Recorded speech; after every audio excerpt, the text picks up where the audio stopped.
Au dîner, ma sœur ricana, comment ça fait d'être la plus inutile ici? Tout le monde rit sauf moi. J'ai juste souri et dit, et toi? Comment te sens-tu de savoir que cette inutile ne paiera plus tes factures? Mon nom est Audrey Martin et à 32 ans, je ne m'attendais jamais à devenir la banque de la famille. Pendant des années, j'ai silencieusement soutenu tout le monde, en particulier ma sœur Cassandra. J'étais celle qui était responsable, celle sur qui on pouvait compter. Et pourtant d'une manière ou d'une autre aussi celle qui était invisible, jusqu'à ce dîner de famille fatidique où Cassandra a décidé de m'humilier devant tout le monde.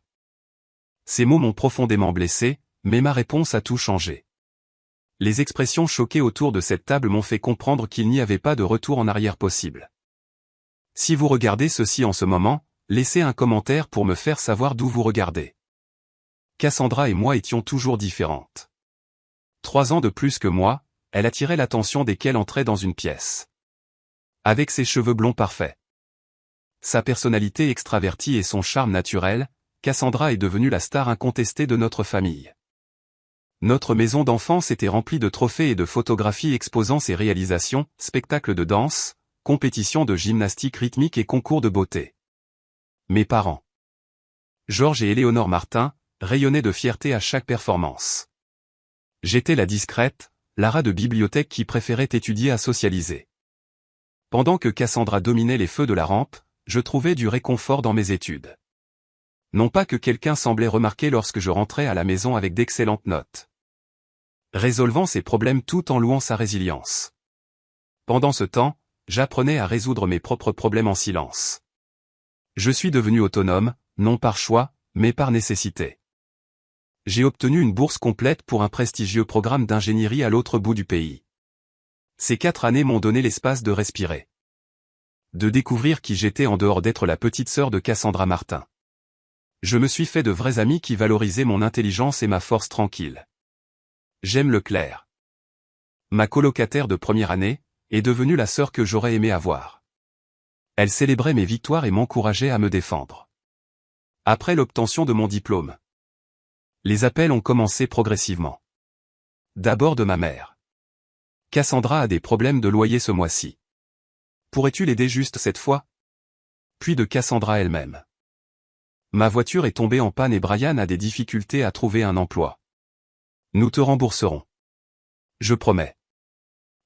Juste cette fois, est devenu des occurrences mensuelles. Les promesses de remboursement ne se sont jamais matérialisées. Ce qui avait commencé comme une aide occasionnelle a évolué vers un soutien financier régulier.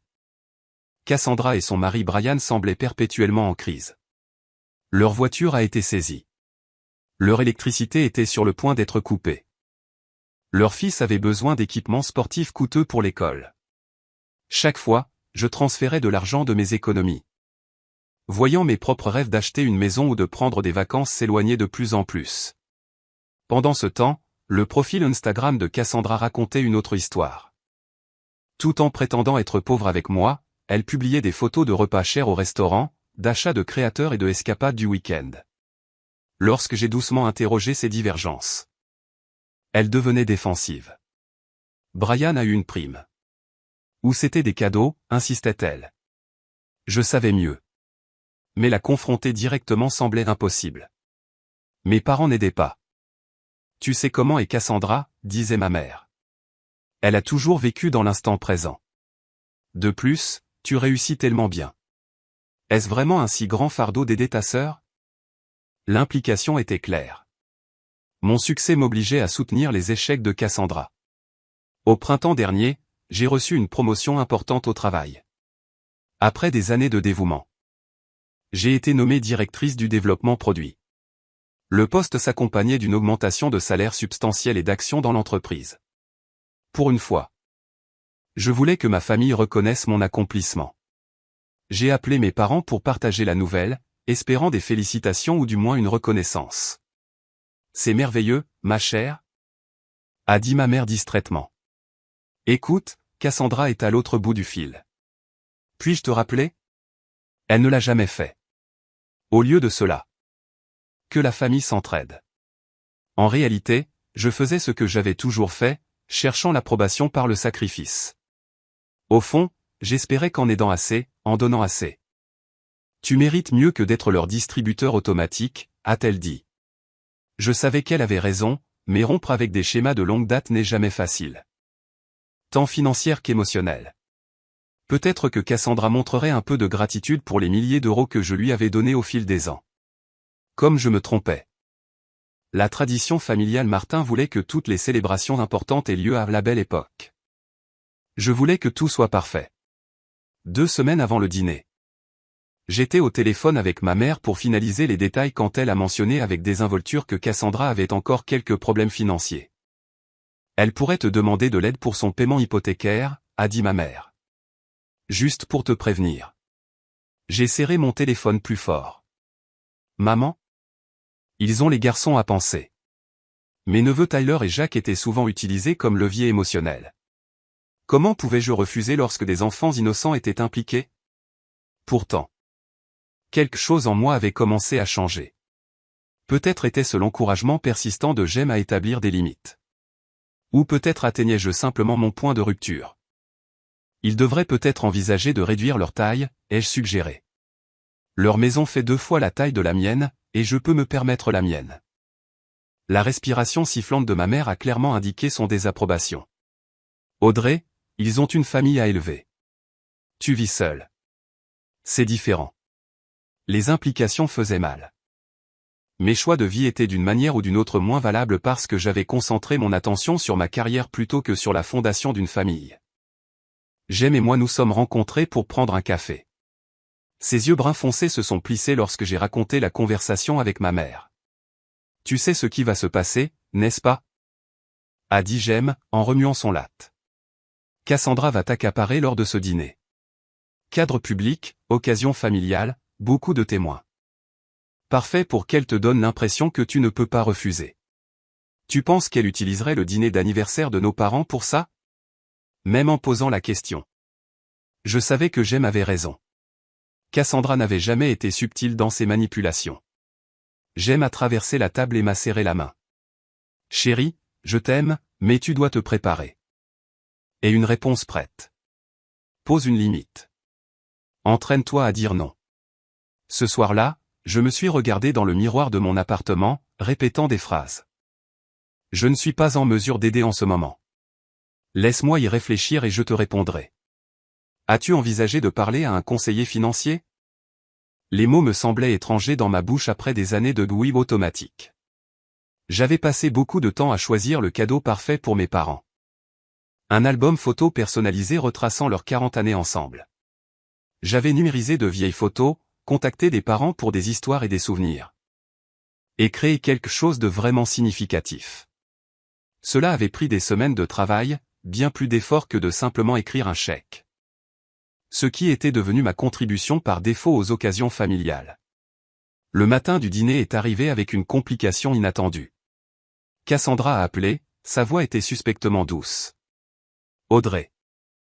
Brian a un truc au travail et nous sommes en retard et comme tu habites plus près d'eux. C'était une demande raisonnable en apparence, mais je reconnaissais la stratégie. Si je conduisais mes parents, Cassandra et Brian pourraient contrôler la fin de la soirée. Ils avaient déjà utilisé cette manœuvre, arrivant en retard et partant tôt. S'échappant souvent au moment de l'addition. En fait, j'ai quelques courses à faire avant le dîner, ai-je menti, mais je peux leur commander un service de voiture si cela peut t'aider. La pause de Cassandra en disait long. Oh, eh bien, non. Je suppose que nous trouverons une solution. Au fait, maman t'a-t-elle parlé de notre situation? L'hypothèque est due la semaine prochaine et nous sommes un peu à court. Voilà, exactement comme Jem l'avait prédit. Discutons après le dîner, ai-je répondu, surprise par ma propre fermeté. Ce soir devrait être pour maman et papa. Bien sûr, a rétorqué Cassandra. Je pensais juste le mentionner puisque je t'avais au téléphone. À ce soir. Mes parents sont arrivés ensuite. Mon père, élégant dans son costume marine, ma mère, chic dans une robe argentée que je n'avais jamais vue auparavant. Est-ce nouveau, ai-je demandé. En lui embrassant la joue. Cassandra m'a emmené faire du shopping le week-end dernier, a-t-elle souri. Elle a un tel sens de la mode. J'ai avalé la question évidente. Comment Cassandra pouvait-elle se permettre d'acheter des robes chères tout en demandant de l'argent pour son hypothèque? Au lieu de cela, j'ai guidé mes parents vers leur siège et leur ai présenté des verres de leur vin préféré. Nous étions à mi-chemin de notre deuxième verre lorsque Cassandra et Brian sont finalement arrivés. 20 minutes en retard.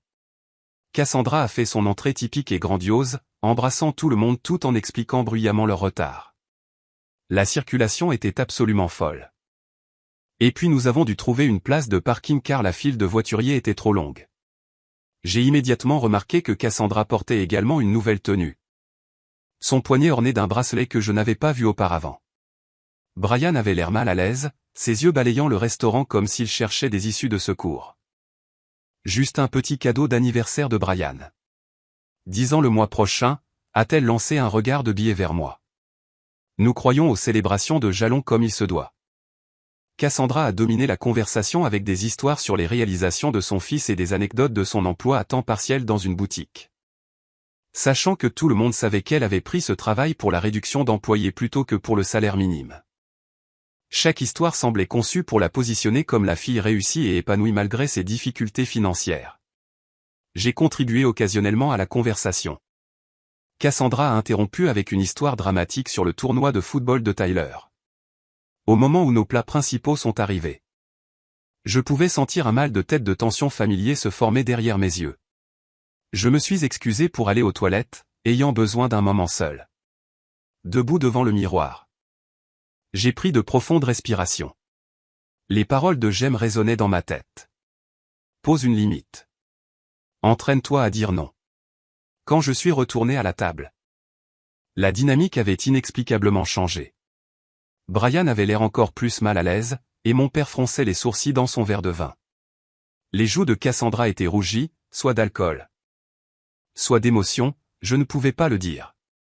Qu'est-ce que j'ai manqué, ai-je demandé légèrement, en reprenant ma place. Ma mère m'a tapoté la main. Rien, ma chère. Cassandra nous parlait juste de ses projets de vacances pour l'été. Des projets de vacances ? Tout en demandant de l'argent pour l'hypothèque, je ne pouvais pas cacher ma surprise. Pas seulement de choses. Je n'ai rien dit, ai-je répondu, en coupant dans mon poulet piccata. Tu n'avais pas besoin de le faire. Ton visage disait tout. La première attaque directe de la soirée, mais certainement pas la dernière. L'éclairage tamisé et l'atmosphère romantique de La Belle Époque en avaient toujours fait un lieu parfait pour les célébrations. Des lustres en cristal projetaient une lumière chaude sur les nappes blanches et l'argenterie polie. Un pianiste jouait doucement dans un coin, la musique offrant un fond doux à la conversation. J'ai choisi de ne pas répondre à la pique de Cassandra sur la priorité donnée au travail sur la famille. Au lieu de cela, je me suis tourné vers mon père et je lui ai posé des questions sur sa partie de golf, un sujet sur qui l'animait habituellement. Il a lancé une histoire sur sa partie récente. Et la tension s'est temporairement dissipée. Le serveur est arrivé avec une autre bouteille de vin, que j'avais précommandée, connaissant la préférence de mon père. Alors qu'il versait. Ma mère s'est exclamée, « Oh, c'est la réserve spéciale, Audrey. » Cela a dû coûter une fortune. Avant que je ne puisse répondre, a interrompu Cassandra. Je suis sûr qu'Audrey peut se le permettre avec son salaire de directrice chic. C'est ça, sœur. Son ton rendait le commentaire plus accusateur que congratulatoire. Je voulais que ce soir soit spécial, ai-je dit, en levant simplement mon verre. À 40 ans de mariage. Maman et papa. Puissions-nous tous avoir la chance de trouver le genre d'amour et de partenariat que vous avez créé. Tout le monde a levé son verre, momentanément uni dans ce toast. Ma mère s'est essuyé les yeux. Sincèrement émue. C'était le moment que j'avais espéré, une brève fenêtre d'appréciation et de connexion. Le moment est passé trop vite. Alors que nous nous installions pour nos entrées. Le travail de construction, c'est seulement 3 jours par semaine en ce moment. Cela doit être difficile, a dit mon père avec sympathie. Nous nous en sortons. A répondu Cassandra pour son mari. Nous avons appris à être ingénieux. Elle m'a lancé un autre regard pointed. Je me suis concentré sur mon repas.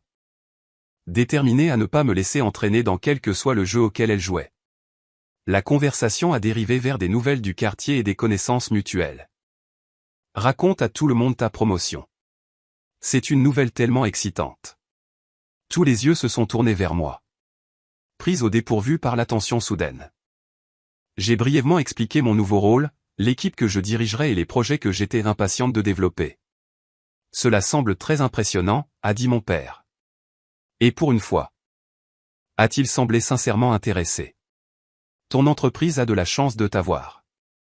Merci, papa, ai-je répondu, la chaleur se répandant dans ma poitrine à cette rare reconnaissance. Cassandra a posé son verre de vin avec une force excessive. Eh bien, nous ne pouvons pas toutes être des superstars corporatives. Certaines d'entre nous ont choisi de créer des êtres humains au lieu de feuilles de calcul. Brian a grincé visiblement. Cass, allez. Quoi? Elle s'est tournée vers lui. Je dis juste qu'il existe différents types de succès. Audrey a sa carrière et j'ai ma belle famille. Des choix différents. Bien sûr, a dit ma mère rapidement, et les deux sont merveilleux. Mais Cassandra n'avait pas fini. Elle s'est tournée vers moi, les yeux brillants. Bien que je doive me demander, Audrey, si toutes ces semaines de 60 heures en valent vraiment la peine. Mon père s'est raclé la gorge inconfortablement. Ma mère s'est affairée à réarranger sa serviette. J'ai une vie, ai-je dit calmement. Elle est juste différente de la tienne. Oui. A ricané Cassandra. Tout le travail et pas de jeu. Pas de mari, pas d'enfant, juste un titre fantaisiste et un appartement vide. Cassandra, c'est assez, a dit ma mère. Mais sa réprimande manquait de conviction. Sentant qu'elle avait trouvé une vulnérabilité, Cassandra s'est penchée en avant. Comment te sens-tu, Audrey? Comment te sens-tu d'être la plus inutile ici? Une vague de rires inconfortables a fait le tour de la table. Brian a gloussé nerveusement. Même ma mère a souri réflexivement avant de se reprendre. Mon père a regardé fixement son assiette. Le temps semblait ralentir. À ce moment-là, j'ai vu avec une clarté parfaite ce qui se passait depuis des années. Je n'étais pas valorisé en tant que fille ou sœur. J'étais valorisé comme un distributeur automatique, une ressource à exploiter. Chaque fois que les mauvaises décisions de Cassandra créaient une autre crise, mes réalisations étaient ignorées. Ma vie personnelle critiquée, ma générosité tenue pour acquise. Quelque chose a changé en moi. Une vie entière d'accommodement, de recherche d'approbation par le sacrifice financier, d'acceptation silencieuse de mon rôle désigné. Est soudainement devenue insupportable. J'ai posé ma fourchette avec soin. La table était devenue silencieuse, sentant peut-être le changement d'énergie. J'ai regardé directement Cassandra. Ma voix calme et posée.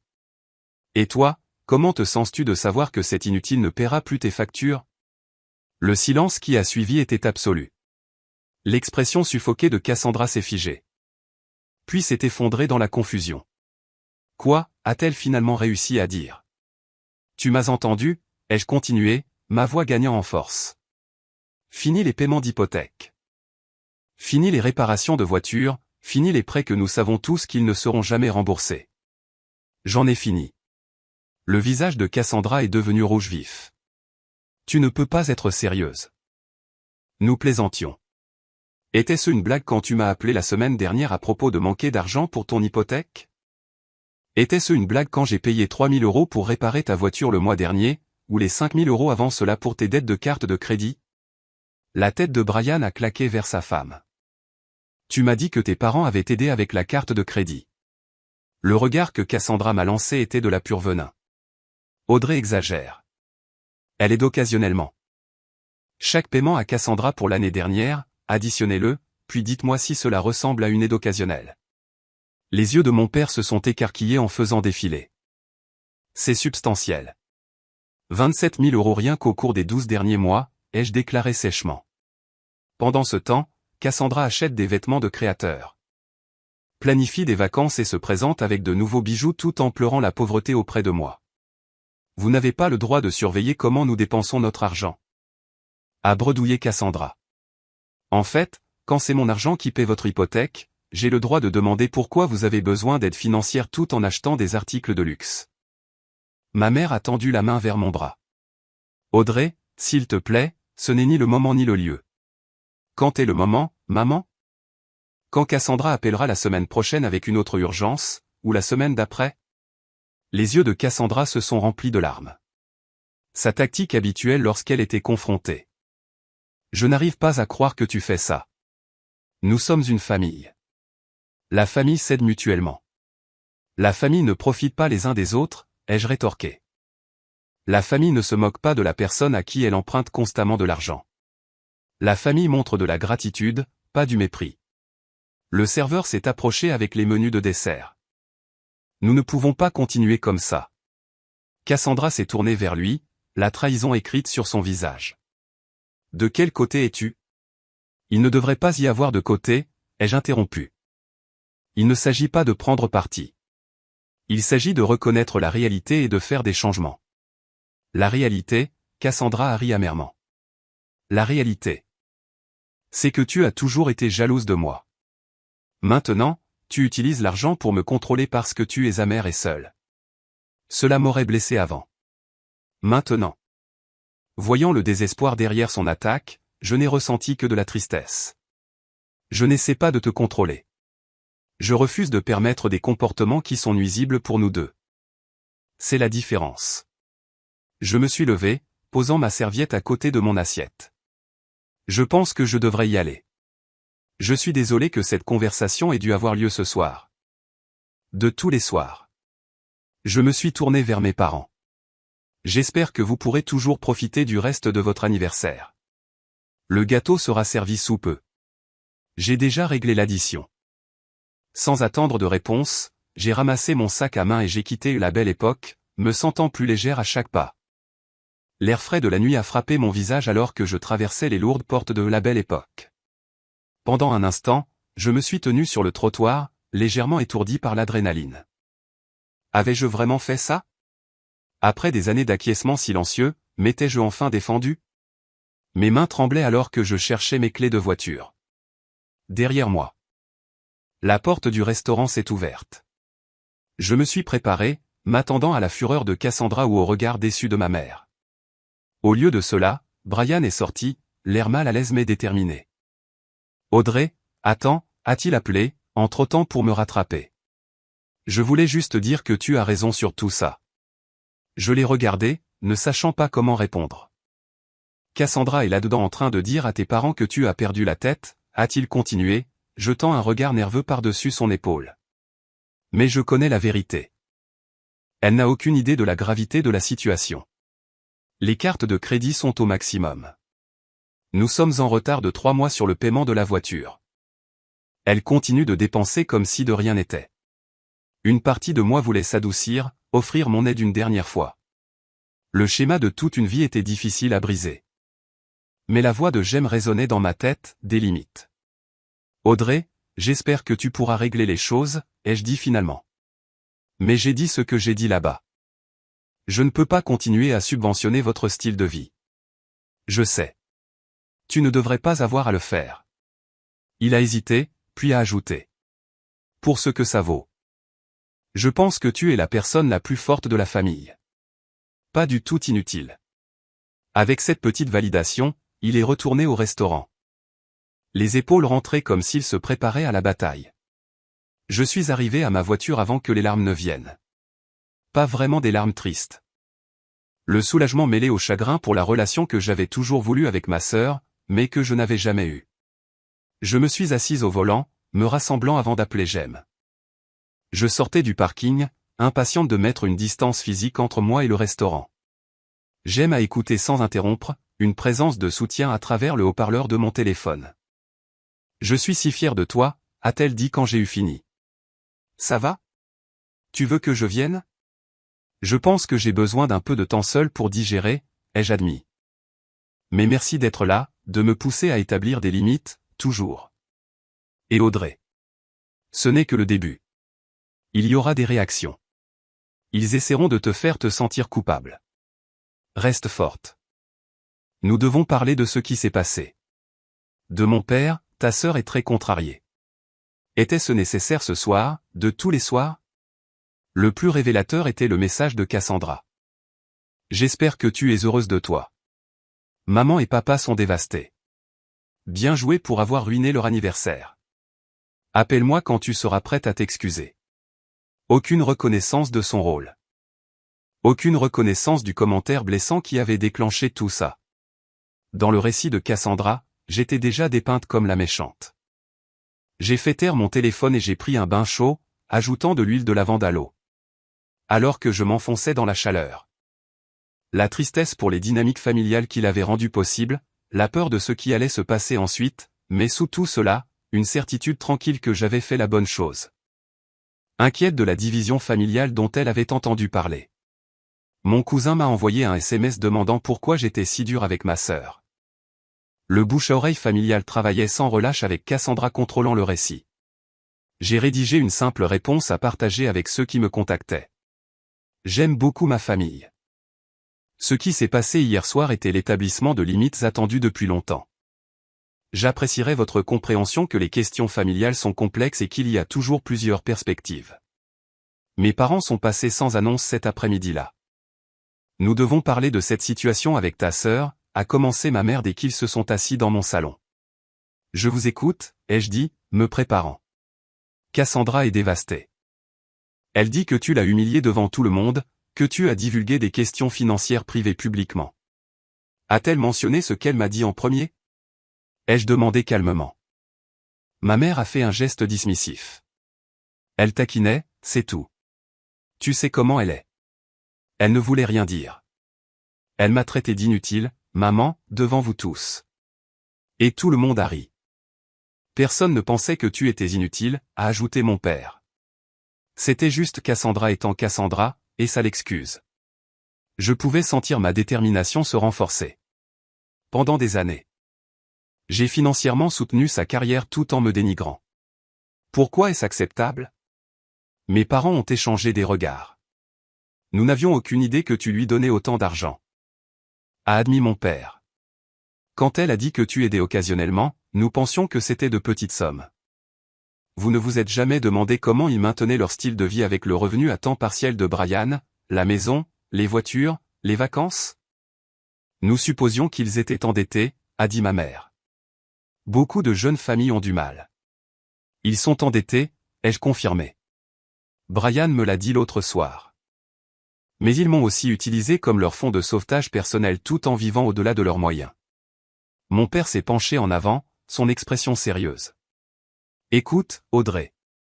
Et si nous trouvions un compromis ? Peut-être que tu pourrais toujours aider en cas d'urgence, juste pas avec leurs dépenses régulières. Cassandra est prête à s'excuser pour ce qu'elle a dit. Cela a été entièrement unilatéral. La conversation a tourné en rond pendant 1 heure de plus. Mes parents alternant entre culpabilisation, la famille doit passer avant tout, minimisation. J'ai pris rendez-vous avec un thérapeute. J'aime recommander la thérapie depuis des mois, mais j'avais toujours trouvé des excuses. Maintenant. Je reconnaissais que j'avais besoin d'un soutien professionnel pour naviguer dans les dynamiques familiales et rester ferme dans mes nouvelles limites. Docteur.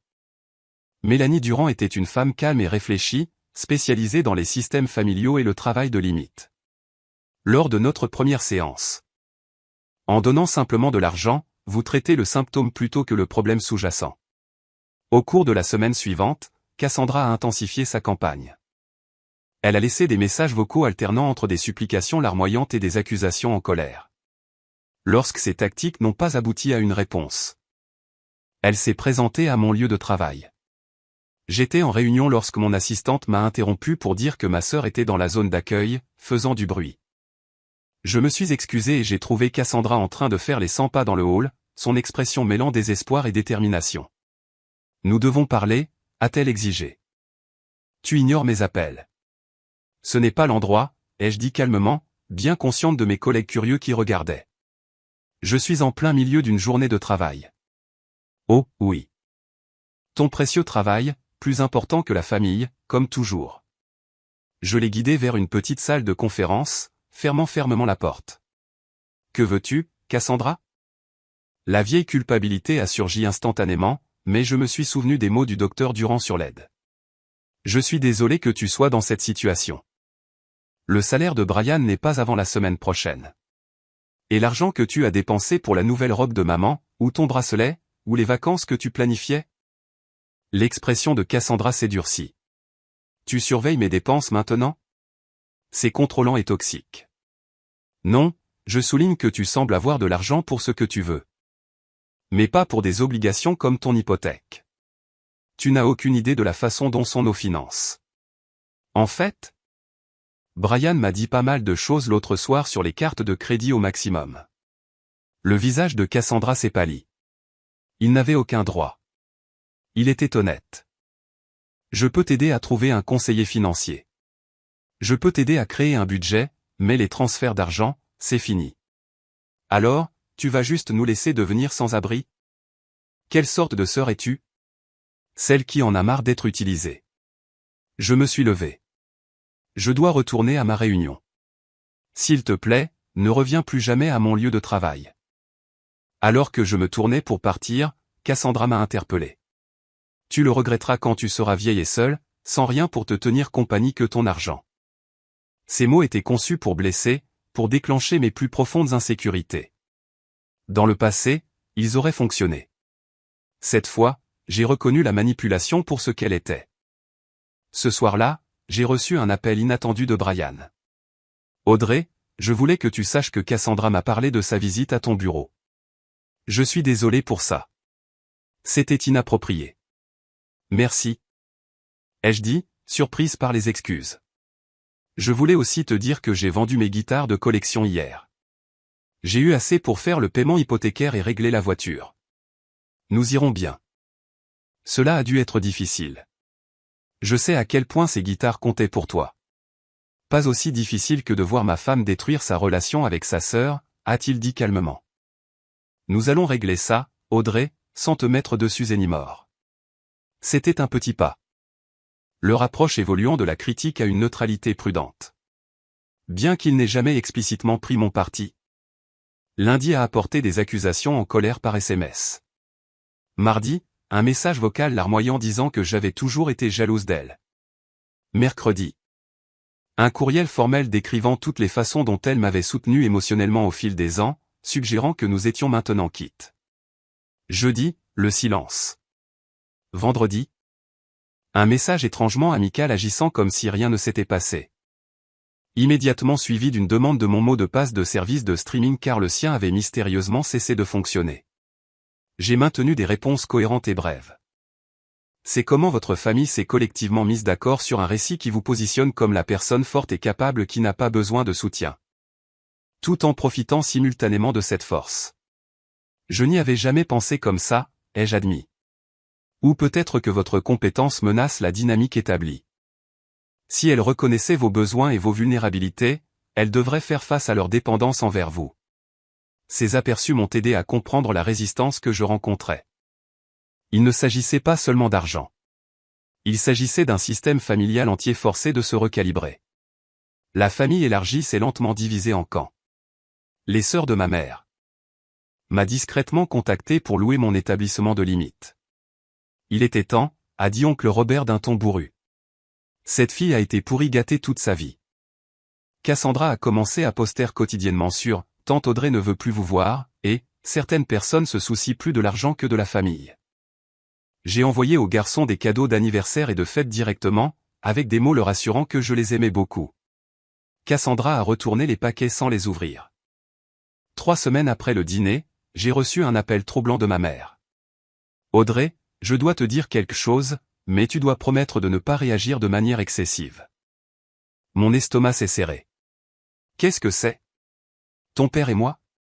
Eh bien, nous avons examiné nos finances après ce qui s'est passé au dîner. Nous voulions comprendre combien nous aidions nous-mêmes Cassandra. Et ai-je incité, lorsqu'elle a fait une pause. Il semble que nous lui ayons donné plus que ce que nous pensions. A-t-elle poursuivi, prenant une respiration tremblante. Elle a emprunté sur notre ligne de crédit sur valeur domiciliaire. Elle quoi? J'ai failli laisser tomber le téléphone. Comment est-ce possible? Nous l'avons ajoutée comme utilisatrice autorisée il y a des années quand elle gérait des rénovations pour nous. Nous avons oublié de retirer son accès par la suite. Les implications étaient stupéfiantes. Combien, maman? 87 000 € au cours des 3 dernières années. Je me suis assise brusquement. L'as-tu confronté? Pas encore. Ton père veut le faire? Mais j'ai peur de ce que cela fera à la famille. Elle a les garçons à penser. Le refrain familier, maintenant creux à la lumière de cette trahison. Maman, ce n'est pas une question de garçon. C'est du vol. Elle vous a volé. Elle est toujours notre fille, a dit ma mère, sa voix petite. Nous ne pouvons pas simplement la couper. Il y a une différence entre soutenir votre enfant et permettre un comportement criminel, ai-je souligné. Papa a-t-il parlé à la banque? Pouvez-vous annuler certaines des transactions?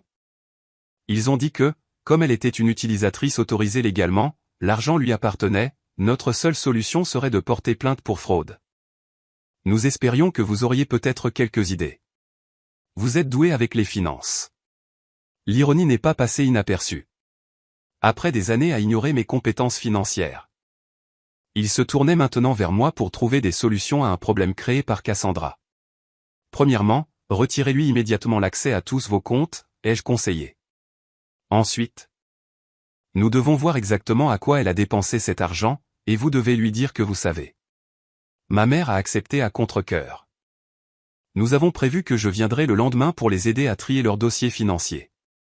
Ce que nous avons découvert était pire que prévu. Cassandra n'avait pas seulement utilisé la ligne de crédit sur valeur domiciliaire, mais avait également ouvert plusieurs cartes de crédit au nom de mes parents en utilisant leurs informations personnelles. La dette s'élevait à près de 150 000 euros. Un montant dévastateur pour un couple à la retraite avec un revenu fixe. Cela change tout, a dit mon père. J'ai vu de la colère sincère dans ses yeux lorsqu'il a parlé de Cassandra. Le halo de l'enfant doré avait enfin glissé. Nous avons convenu qu'une réunion de famille était nécessaire. La preuve de l'exploitation financière de Cassandra a forcé mes parents à voir enfin le schéma qui était évident pour moi depuis des années. Ce fut un éveil douloureux, mais nécessaire. Ce soir-là, alors que je traitais les révélations de la journée, j'ai reçu un SMS inattendu de Brian. Audrey. J'ai trouvé quelque chose que tu devrais voir. Pouvons-nous nous rencontrer quelque part en privé demain? Juste toi et moi. Curieuse et prudente. J'ai accepté de le rencontrer dans un café près de mon bureau pendant la pause déjeuner le lendemain. Brian est arrivé, l'air hagard.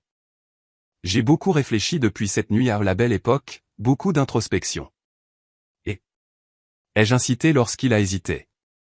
Et j'ai réalisé que j'ai été complice du comportement de Cassandra pendant des années. Faisant des excuses, la couvrant. Prétendant que nos problèmes financiers étaient temporaires alors qu'ils étaient auto-infligés. Il a sorti un dossier de son sac messager. Après que tu aies coupé l'argent. Cassandra est devenue désespérée. Elle a commencé à fouiller dans de vieux dossiers financiers à la recherche d'actifs qu'elle pouvait exploiter. C'est là que j'ai trouvé ça. Il a fait glisser plusieurs documents sur la table. Des relevés bancaires, des factures de cartes de crédit, des demandes de prêt, le tout de la main de Cassandra. Je ne pense pas qu'elle en ait encore soumis, mais elle s'y préparait. J'ai senti physiquement mal. Pourquoi me montres-tu ça? Parce que ça doit s'arrêter. Pour le bien de tous. Pour notre mariage, pour les garçons, pour tes parents, pour toi. Il s'est passé la main dans les cheveux. J'aime Cassandra, mais ça va trop loin. Elle a besoin d'aide, pas de plus d'argent. L'as-tu confrontée? J'ai essayé. Elle a tout nié. A dit que je la trahissais en remettant même en question. Puis elle a emmené les garçons chez son amie pendant quelques jours pour réfléchir à savoir si elle voulait rester mariée à quelqu'un qui ne la soutient pas. La manipulation était si transparente qu'elle aurait été risible si elle n'avait pas été si destructrice. Merci de m'avoir prévenu, ai-je dit, en rassemblant les documents. Je vais immédiatement geler mon crédit. Il y a plus, a continué Brian. J'ai trouvé des reçus pour des choses qu'elle prétendait que tu avais payées qui correspondent aux dates de retrait de la ligne de crédit sur valeur domiciliaire de vos parents. Je pense qu'elle jouait avec vous tous les uns contre les autres, disant à tes parents que tu n'aiderais pas, donc ils devaient intervenir, puis te disant qu'ils ne pouvaient pas aider. Donc tu devais le faire. La tromperie élaborée m'a stupéfaite. Ce n'était pas juste de l'opportunisme financier. C'était une fraude calculée à long terme perpétrée contre les personnes même qu'il aimait le plus. La réunion de famille est prévue ce week-end, ai-je dit. Tu devrais apporter ces informations.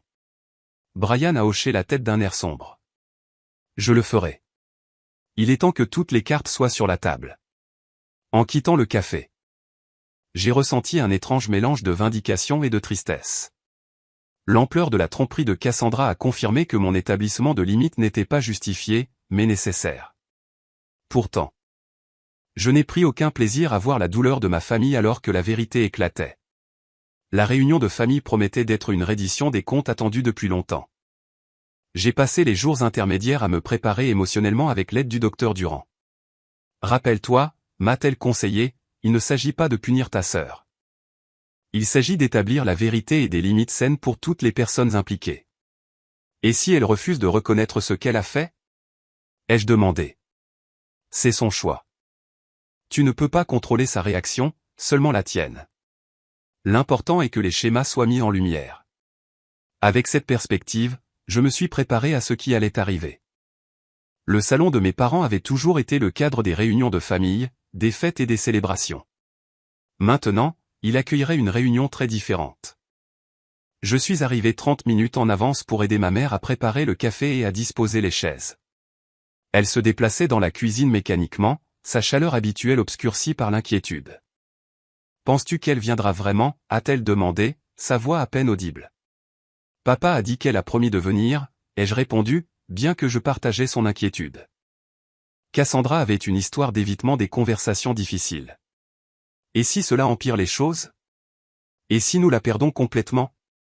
J'ai posé ma main sur celle de ma mère, l'arrêtant dans son pliage nerveux de serviette.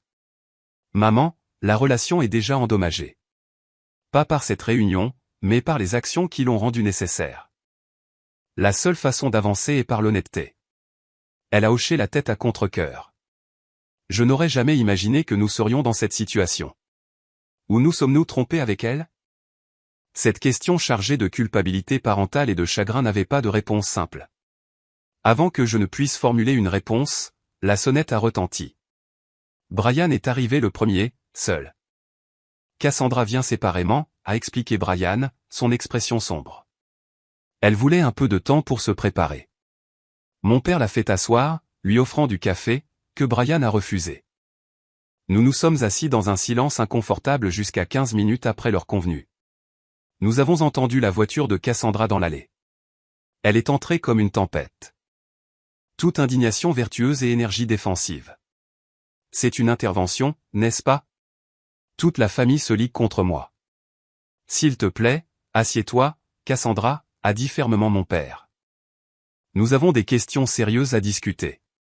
Si c'est à propos de l'argent, j'ai déjà dit à maman que je rembourserai la ligne de crédit sur valeur domiciliaire quand je le pourrai. Elle a rétorqué, prenant le siège le plus éloigné de Brian. Bien que je n'apprécie pas d'être prise en embuscade comme ça. Ma mère s'est raclé la gorge. Cassandra. Il ne s'agit pas seulement de la ligne de crédit sur valeur domiciliaire. Nous savons aussi pour les cartes de crédit, et les demandes de prêt. Les yeux de Cassandra ont dévié vers Brian, qui a maintenu son regard fermement. Tu as fouillé dans mes affaires, violé ma vie privée. Nous avons trouvé les relevés lorsque nous essayions de comprendre nos propres finances. A expliqué mon père. Des finances que tu t'es apparemment servi sans notre connaissance ni notre permission. Je comptais tout rembourser, a insisté Cassandra. Nous avons traversé une période difficile. C'est tout. Tout le monde a des problèmes d'argent parfois. Il ne s'agit pas d'avoir des problèmes d'argent, ai-je interrompu. Brian s'est penché en avant. Cass, nous devons à tes parents 147 000 €. Ce n'est pas un emprunt temporaire. C'est une dette sérieuse que nous avons accumulée en achetant des choses dont nous n'avions pas besoin et que nous ne pouvions pas nous permettre. Le visage de Cassandra s'est empourpré de colère. Alors tu prends leur parti maintenant après tout ce que j'ai fait pour cette famille. Que as-tu fait pour cette famille, a demandé mon père, son ton plus vif que je ne l'avais jamais entendu. Parce que de là où je suis, tu as pris et pris tout en donnant rien en retour. Ce n'est pas juste. Je t'ai donné des petits-enfants que je visite chaque semaine. J'aide maman avec son jardin. La voix de Cassandra montait à chaque déclaration, ses mains gesticulant sauvagement. Et nous t'aimons pour ces choses, a dit ma mère doucement. Mais elle ne te donne pas le droit de nous voler. Je n'ai pas volé, Cassandra s'est levée brusquement. Si vous vous souciez tant de l'argent, pourquoi ne pas demander à votre précieuse Audrey d'aider? Elle a bien assez. Ce n'est pas la responsabilité d'Audrey, a affirmé fermement mon père. C'est entre toi et nous.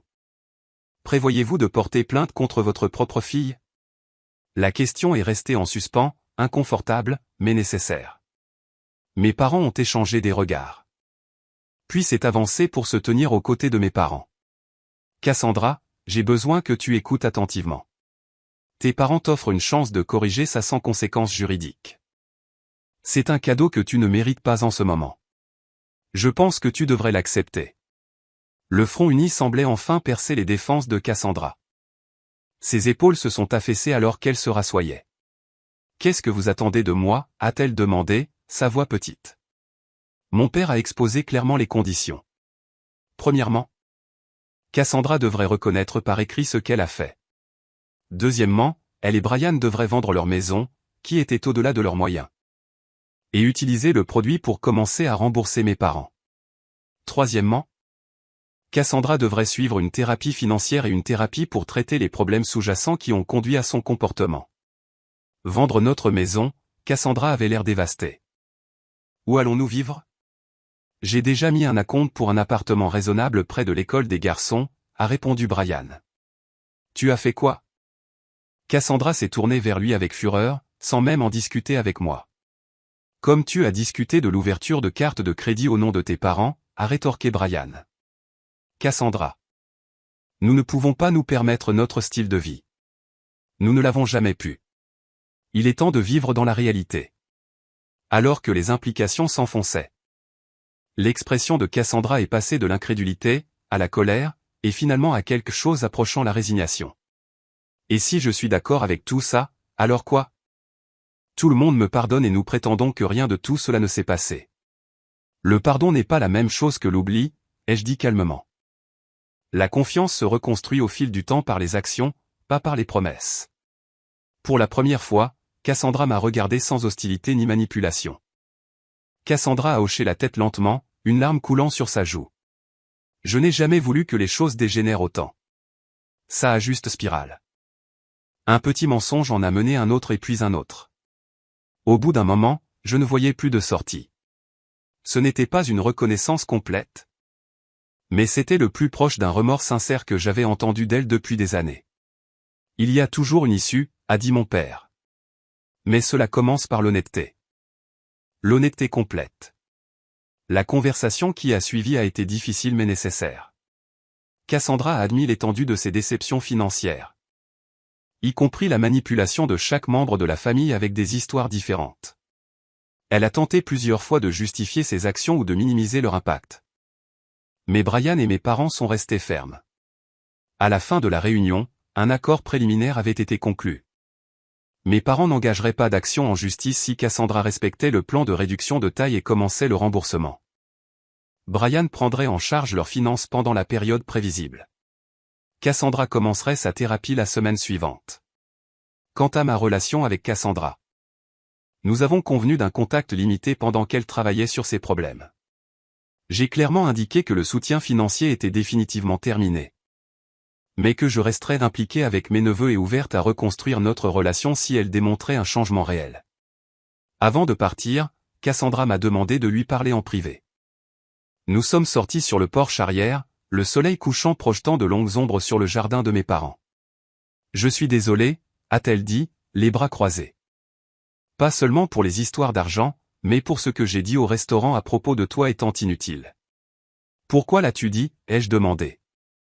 Le croyais-tu vraiment? Elle fut silencieuse un moment. Le contraire en fait. Tu as toujours été la plus capable, la plus réussie. Je pense que je le ressentais. Il était plus facile de te rabaisser que d'admettre que j'étais jalouse. L'aveu m'a surprise. Tu étais jalouse de moi, mais tu avais toujours tout. L'attention, les éloges, le soutien. J'avais de l'attention, pas du respect. Elle a regardé le jardin. Tu as construit quelque chose de réel, une carrière, une stabilité financière, une indépendance. Je ne faisais qu'exister. Je comptais sur le charme et la générosité des autres. Cela semblait creux, mais je ne savais pas comment changer.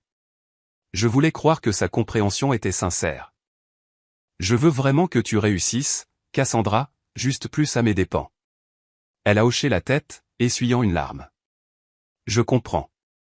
Je ne me ferai pas confiance non plus en ce moment. Alors que je rentrais en voiture ce soir-là, je me sentais plus légère que depuis des années. Pas parce que tout était résolu au loin de là, mais parce que la vérité avait enfin été dite à voix haute, et avec la vérité venait la possibilité d'un réel changement.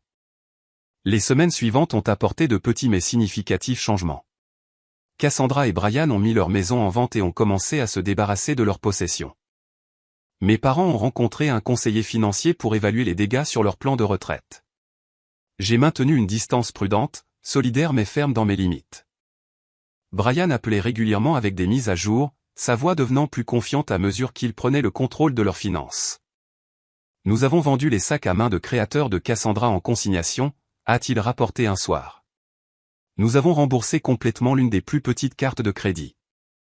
Elle a pleuré quand ils ont été repris, mais après a dit qu'elle se sentait soulagée, comme si un poids était levé. Ma mère a partagé que la thérapie de Cassandra semblait faire une différence. Elle s'est même excusée de nous avoir mis dans cette situation, s'est-elle émerveillée. Ton père est presque tombé de sa chaise. De petits pas, mais dans la bonne direction. La route à venir ne serait facile pour aucun de nous, mais pour la première fois depuis des années, il semblait que nous marchions tous sur le même chemin, aussi prudemment soit-il. 6 mois après la confrontation chez mes parents, je me tenais dans l'encadrement de la nouvelle maison de Cassandra et Brian, un cadeau de pendaison de crémaillère sous le bras. Des photos des garçons tapissaient les murs à côté d'œuvres d'art encadrées qu'ils avaient créées.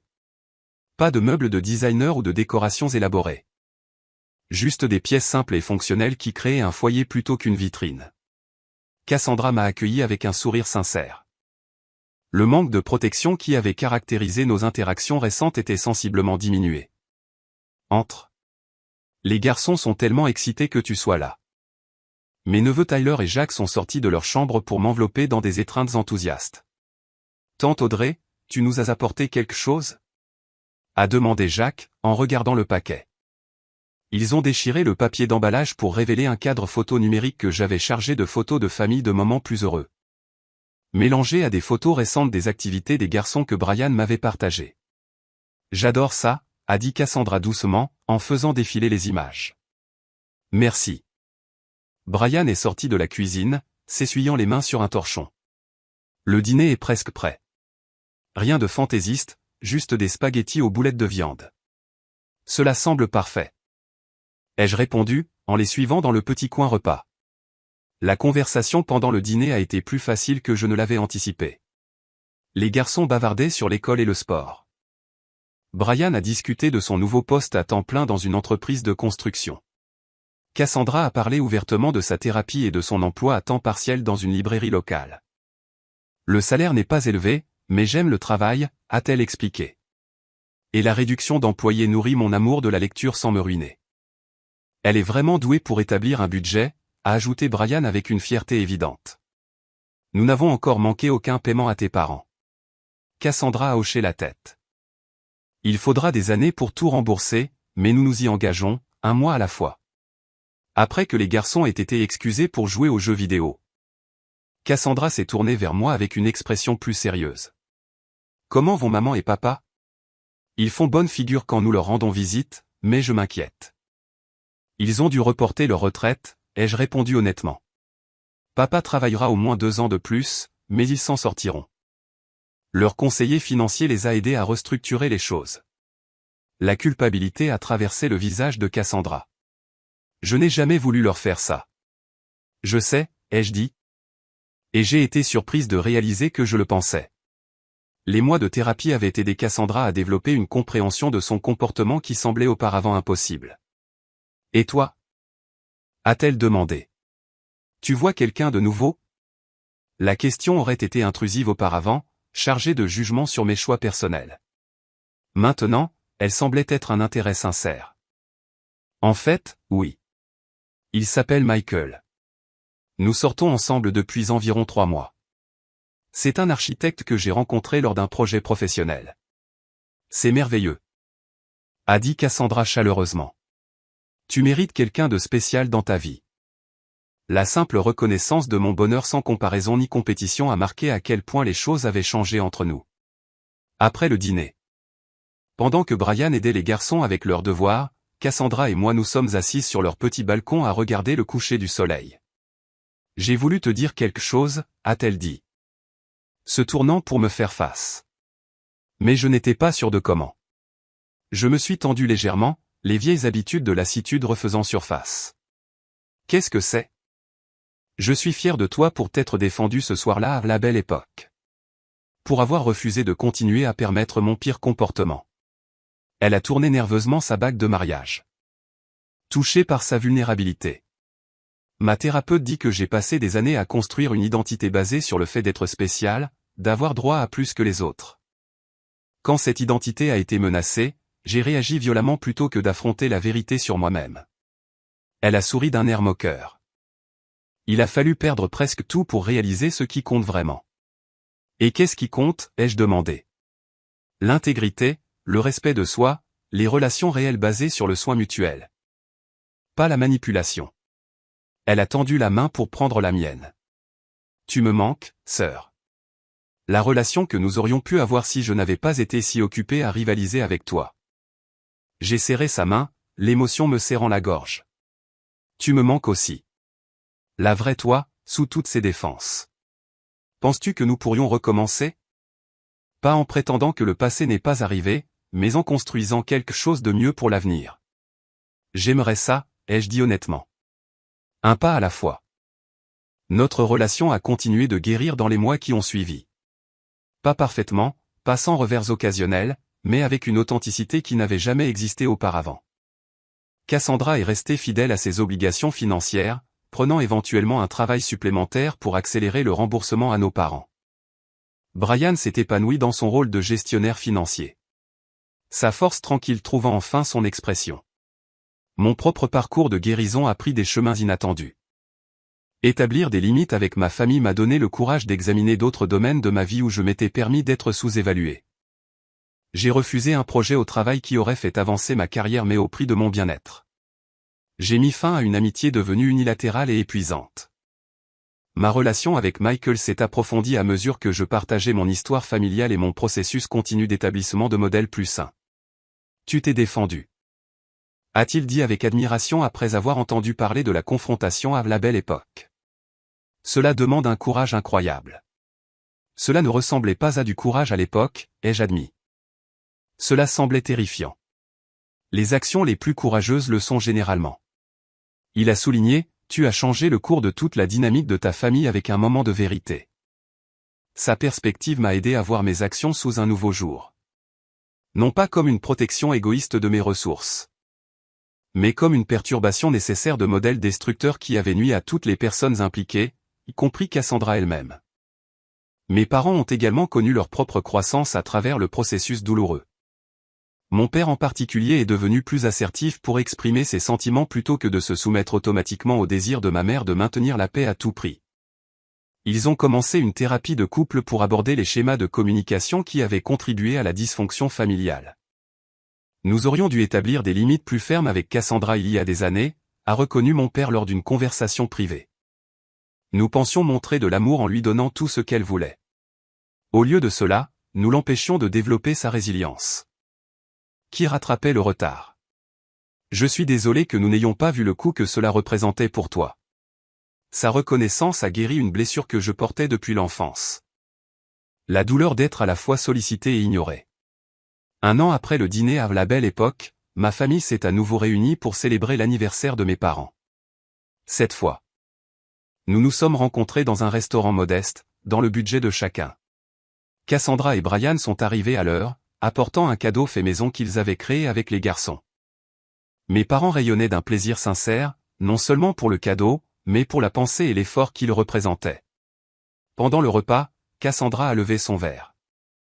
Mais nous en sommes plus forts et plus honnêtes. Nous avons trinqué, le simple moment représentant un profond changement. Personne ne faisait semblant et ni mort.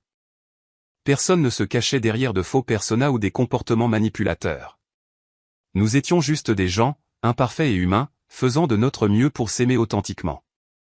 Plus tard dans la soirée, alors que Michael et moi marchions main dans la main sous les étoiles, j'ai réfléchi au chemin parcouru au cours de la dernière année. Tu sais ce que j'ai réalisé? Ai-je dit, pendant des années, j'ai cru qu'être valorisé dans ma famille signifiait être nécessaire financièrement. J'ai associé l'amour à l'utilité. Et maintenant? A invité Michael. Maintenant, je comprends que le véritable amour ne doit pas être acheté ni gagné. Il existe dans l'honnêteté, la responsabilité, le respect mutuel, même quand c'est difficile. Surtout quand c'est difficile. La leçon était venue à un prix élevé, mais sa valeur était inestimable. En refusant de continuer à jouer mon rôle assigné, j'avais créé de l'espace pour une connexion authentique. En établissant des limites, j'avais fait de la place pour une relation authentique. En disant la vérité, j'avais ouvert la porte à la guérison. Le moment à la belle époque où je me suis finalement défendu n'avait pas été la fin de mes relations familiales, comme je l'avais craint dans mes moments les plus sombres. Au lieu de cela avait été le début de quelque chose de bien plus précieux, de bien plus réel que ce qui existait auparavant. Avez-vous déjà dû fixer une limite difficile avec un être cher? Comment cela a-t-il changé votre relation? Partagez vos expériences dans les commentaires ci-dessous. Si cette histoire vous a touché, n'hésitez pas à aimer, vous abonner et la partager avec quelqu'un qui pourrait avoir besoin d'entendre que se défendre n'est pas égoïste. C'est parfois la chose la plus aimante que l'on puisse faire, tant pour soi-même que pour les autres. Merci d'avoir écouté mon parcours.